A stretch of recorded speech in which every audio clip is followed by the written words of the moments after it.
দয়াময় পরম দয়ালু আল্লাহর নামে শুরু করছি। সূরা লুকমান ৩৪ আয়াত ৪ রুকু মক্কি সূরা। এটি কুরআনের ৩১তম সূরা। আলিফ লাম মিম। এইগুলি জ্ঞানগর্ভ কিতাবের আয়াত, পথ নির্দেশ ও দয়াস্বরূপ সৎকর্মপরায়ণদের জন্য, যাহারা সালাত কায়েম করে, জাকাত দেয়, আর তাহারাই আখিরাতে নিশ্চিত বিশ্বাসী। তাহারাই তাহাদের প্রতিপালকের নির্দেশিত পথে আছে এবং তাহারাই সফলকাম। মানুষের মধ্যে কেহ কেহ অজ্ঞতাবশত আল্লাহর পথ হইতে বিচ্যুত করিবার জন্য অসার বাক্য ক্রয় করিয়া লয় এবং আল্লাহ প্রদর্শিত পথ লইয়া ঠাট্টা বিদ্রূপ করে। উহাদের জন্যই রহিয়াছে অবমাননাকর শাস্তি। যখন উহার নিকট আমার আয়াত আবৃত্তি করা হয়, তখন সে দম্ভ ভরে মুখ ফিরাইয়া লয়, যেন সে ইহা শুনিতে পায় নাই, যেন উহার কর্ণ দুইটি বধির। অতএব উহাদিগকে মর্মন্তুদ শাস্তির সংবাদ দাও। যাহারা ঈমান আনে ও সৎকর্ম করে, তাহাদের জন্য আছে সুখদ কানন। সেখানে তাহারা স্থায়ী হইবে। আল্লাহর প্রতিশ্রুতি সত্য, তিনি পরাক্রমশালী, প্রজ্ঞাময়। তিনি আকাশমণ্ডলী নির্মাণ করিয়াছেন স্তম্ভ ব্যতীত। তোমরা ইহা দেখিতেছ। তিনিই পৃথিবীতে স্থাপন করিয়াছেন পর্বতমালা, যাহাতে ইহা তোমাদিগকে লইয়া ঢলিয়া না পড়ে, এবং ইহাতে ছড়াইয়া দিয়াছেন সর্বপ্রকার জীবজন্তু। এবং আমি আকাশ হইতে বাড়ি বর্ষণ করিয়া ইহাতে উদ্গত করি সর্বপ্রকার কল্যাণকর উদ্ভিদ। ইহা আল্লাহর সৃষ্টি। তিনি ব্যতীত অন্যেরা কি সৃষ্টি করিয়াছে? আমাকে দেখাও। সীমালঙ্ঘনকারীরা তো স্পষ্ট বিভ্রান্তিতে রহিয়াছে। আমি লুকমানকে জ্ঞান দান করিয়াছিলাম এবং বলিয়াছিলাম যে, আল্লাহর প্রতি কৃতজ্ঞতা প্রকাশ করো। যে কৃতজ্ঞতা প্রকাশ করে, সে তো তাহা করে নিজেদের জন্য, এবং কেহ অকৃতজ্ঞ হইলে আল্লাহ তো অভাবমুক্ত, প্রশংসা পাবার যোগ্য। স্মরণ করো, যখন লুকমান উপদেশচ্ছলে তাহার পুত্রকে বলিয়াছিল, হে বৎস, আল্লাহর কোনো শরিক করিও না, নিশ্চয় শিরক চরম জুলুম। আমি তো মানুষকে তাহার পিতামাতার প্রতি সদাচরণের নির্দেশ দিয়াছি। জননীর সন্তানকে কষ্টের পর কষ্ট বরণ করিয়া গর্ভে ধারণ করে এবং তাহার দুধ ছাড়ান হয় 2 বৎসরে।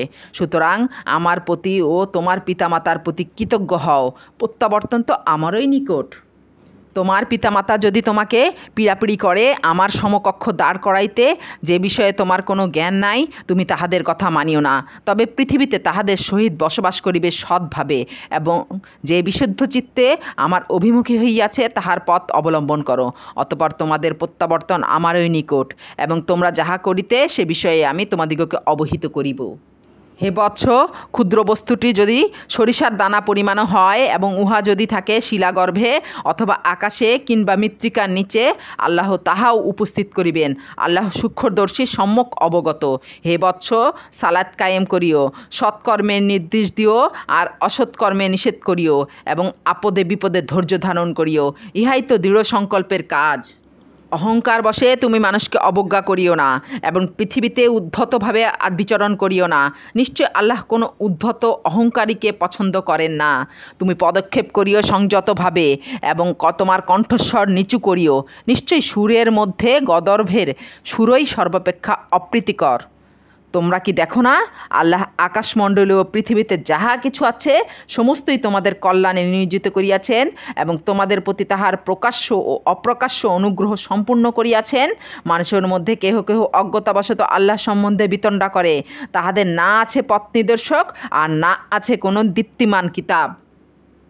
উহাদিগকে যখন বলা হয়, আল্লাহ যাহা অবতীর্ণ করিয়াছেন তাহা অনুসরণ করো, উহারা বলে, বরং আমরা আমাদের পিতৃপুরুষদিগকে যাহাতে পাইয়াছি তাহাই অনুসরণ করিব। শয়তান যদি উহাদিগকে জ্বলন্ত অগ্নির শাস্তির দিকে আহ্বান করে, তবুও কি? যে কেহ আল্লাহর নিকট আত্মসমর্পণ করে এবং সৎকর্মপরায়ণ হয়, সে তো দৃঢ়ভাবে ধারণ করে এক মজবুত হাতল। যাবতীয় কার্যের পরিণাম আল্লাহর ইখতিয়ারে। আর কেহ কুফরি করিলে তাহার কুফরি যেন তোমাকে ক্লিষ্ট না করে। আমারই নিকট উহাদের প্রত্যাবর্তন, অতঃপর আমি উহাদিগকে অবহিত করিব উহারা যাহা করিত। অন্তরে যাহা রহিয়াছে সে সম্বন্ধে আল্লাহ সবিশেষ অবহিত। আমি উহাদিগকে জীবনোপকরণ ভোগ করিতে দিব স্বল্পকালের জন্য, অতঃপর উহাদিগকে কঠিন শাস্তি ভোগ করিতে বাধ্য করিব। তুমি যদি উহাদিগকে জিজ্ঞাসা করো, আকাশমণ্ডলী ও পৃথিবী কে সৃষ্টি করিয়াছেন, উহারা নিশ্চয়ই বলিবে, আল্লাহ। বলো, সকল প্রশংসা আল্লাহরই, কিন্তু উহাদের অধিকাংশই জানে না। আকাশমণ্ডলে ও পৃথিবীতে যাহা কিছু আছে তাহা আল্লাহরই। আল্লাহ তিনি তো অভাবমুক্ত, প্রশংসা পাবার যোগ্য।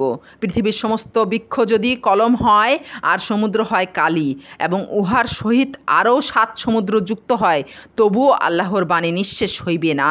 আল্লাহ পরাক্রমশালী, প্রজ্ঞাময়। তোমাদের সকলের সৃষ্টি ও পুনরুত্থান একটি প্রাণীর সৃষ্টি ও পুনরুত্থানেরই অনুরূপ। নিশ্চয়ই আল্লাহ সর্বশ্রোতা, সম্যক দ্রষ্টা।